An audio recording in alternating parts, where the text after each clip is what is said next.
Apa hal terkecil yang dapat kamu pikirkan? Mungkin poin atau tombol? Bagaimana dengan snack? Tingginya sekitar setengah sentimeter, sebagai perbandingan, 100 sentimeter sama dengan 1 meter. Ayo kita pergi ke benda yang lebih kecil lagi, ini 1 butir garam. Ini berukuran sekitar 0,3 mm, sebagai perbandingan 1000 mm sama dengan 1 meter. Dan lebih kecil lagi, bakteri hanya 1–10 mikrometer, sebagai perbandingan 1 juta mikrometer sama dengan 1 meter. Sebuah virus sekitar 20–300 nanometer, sebagai perbandingan 1 miliar nanometer sama dengan 1 meter.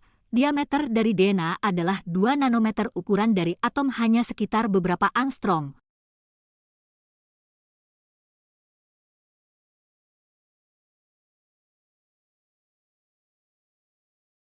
Dengan 10 miliar angstrom sama dengan 1 meter.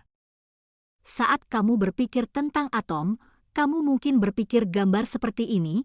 Di luar kamu mempunyai elektron yang mempunyai energi negatif, dan di tengah adalah nukleus yang terbuat dari neutron yang tidak memiliki tenaga dan proton yang memiliki tenaga positif. Model ini adalah permulaan yang bagus, tapi ada beberapa hal di sini yang tidak terlalu sesuai dengan ilmu pengetahuan modern. Pertama, ukuran inti jauh lebih kecil dari ini. Jika saya menganimasikannya ke skala, Anda bahkan tidak akan bisa melihatnya. Hal yang sama terjadi pada elektron. Hal lain yang tidak akurat adalah elektron yang mengorbit inti, seperti planet yang mengorbit bintang. Sayangnya, ini masih diajarkan di banyak buku. Tapi itu tidak benar. Izinkan saya membahas beberapa latar belakang terlebih dahulu. Lebih dari 2000 tahun yang lalu, bahasa Yunani kuno filsuf memiliki gagasan ini, semuanya terbuat dari partikel-partikel kecil. Mereka menyebut atom partikel kecil. Baru pada tahun 1800-an, kami akhirnya mulai menggunakan sains untuk membuktikan atom-atom ini. Bola bermuatan positif dengan muatan negatif elektron mengambang di sekitarnya. Kemudian kami mengetahui bahwa bola bermuatan positif ini sebenarnya jauh lebih kecil. Kami menyebutnya inti. Perlahan tapi pasti, kami mempelajari inti itu terdiri dari proton dan neutron. Elektron-elektron ini rumit.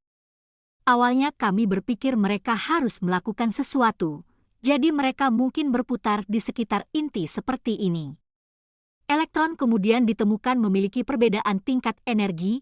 Kami menyebutnya cangkang. Kulit hanya dapat memuat elektron dalam jumlah tertentu. Semakin banyak elektron, semakin banyak kulitnya. Tidak butuh waktu lama sebelum kami menyadari bahwa cangkang ini tidak menentukan seberapa dekat elektron itu inti. Ternyata, elektron jauh lebih tidak terduga. Jadi jika elektron tidak mengorbit inti, apa yang mereka lakukan? Mari kita mulai dengan ide tentang orbit.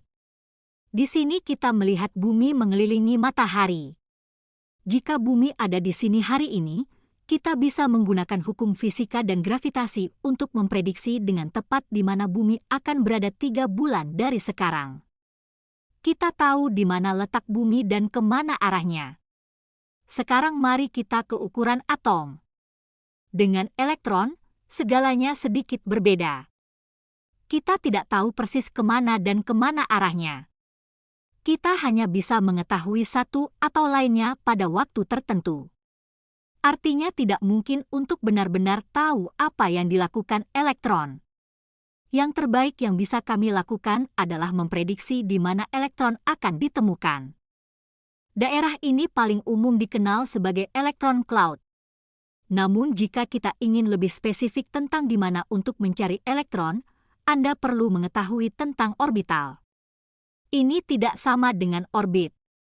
Orbit adalah bentuk spesifik tempat elektron tinggal. Jika Anda berada di kelas kimia perguruan tinggi, Anda akan mempelajari tentang bagaimana orbital ini terisi saat Anda mendapatkan lebih banyak elektron. Tapi, saya ingin membuat video ini sederhana. Singkatnya, elektron itu tidak pasti, kita tidak dapat mengetahui jalur yang mereka tempuh, Hanya saja mereka akan ditemukan di sini, di awan elektron. Jadi sekarang Anda tahu, meskipun ini adalah cara yang populer merepresentasikan atom, itu bisa menyesatkan. Sekedar rekap apa yang kita pelajari. Semuanya terbuat dari atom. Atom sangat kecil. Inti bahkan lebih kecil. Dan elektron tidak mengorbit inti, jalan mereka tidak dapat diprediksi. Terima kasih telah menonton semuanya. Nama saya Azira, dan sampai jumpa lagi.